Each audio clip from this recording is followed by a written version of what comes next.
The Shadow returns. Years have passed since the Shadow first descended upon Blackthorn Hollow, leaving a trail of blood and terror in its wake. The town has tried to move on, but the scars of those dark days remain. And now, as the mists roll in once more, the people of Blackthorn Hollow prepare for the unthinkable. The Shadow has returned.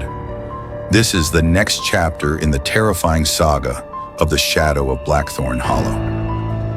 The calm before the storm.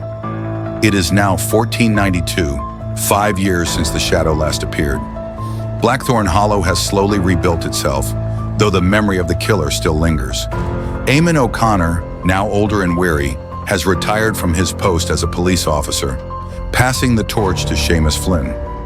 Maeve O'Donnell has left town, seeking a new life elsewhere, while Father Patrick continues to tend to the spiritual needs of the townspeople. The town is peaceful until the first body is found. A young shepherd is discovered on the outskirts of the woods, his mutilated body posed in a familiar pose, arms outstretched, forming a crude cross. Carved into his chest are the words, "The Shadow walks again."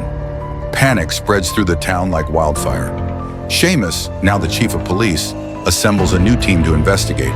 Among them are Bridget Malone, a fiery and determined young officer with a talent for solving puzzles; Thomas Quinn, an experienced tracker with a deep knowledge of the woods; Sister Margaret, a nun from the local convent who has studied the town's dark history. As they examine the crime scene, they find a raven figurine clutched in the boy's hand, a grim reminder of the Shadow's signature. The new masks of the Shadow. The murders resume with horrifying intensity.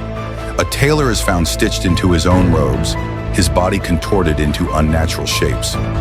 A teacher is discovered in her classroom, her body hanging from the rafters with a message scrawled in blood. The Shadow sees all. Once again, the Shadow's guises are as varied as they are terrifying. Witnesses report seeing a figure dressed as a medieval executioner, a ghostly bride, and even a child's doll come to life.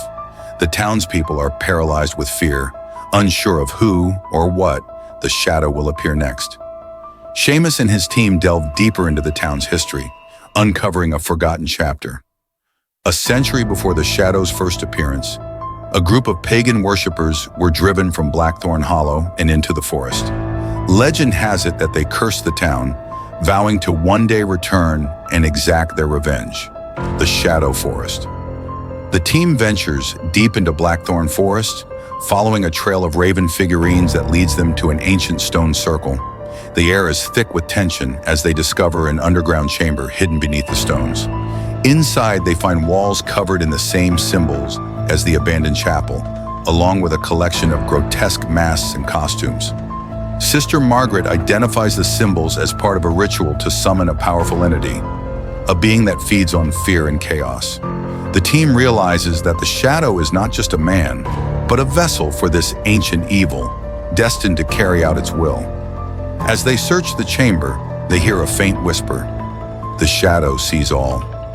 They turn to see a figure standing in the shadows, this time dressed as a medieval knight with a blood-stained sword.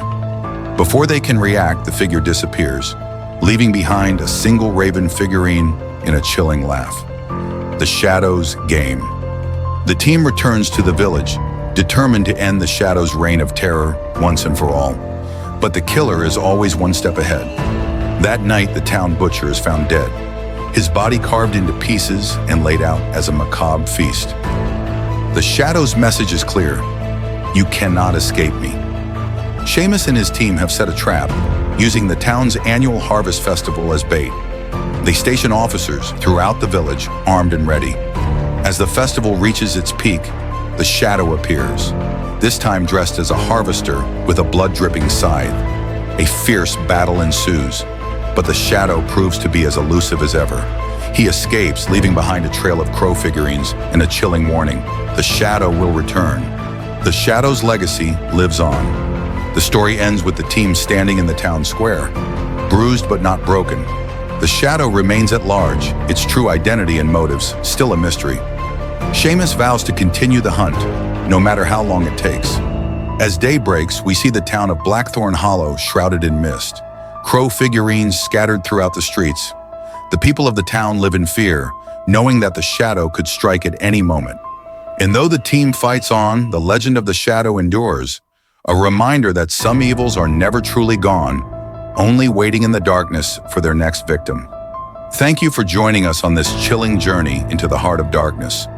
If you enjoyed this tale of terror, be sure to like, comment, and subscribe for more spine-tingling stories from the annals of history.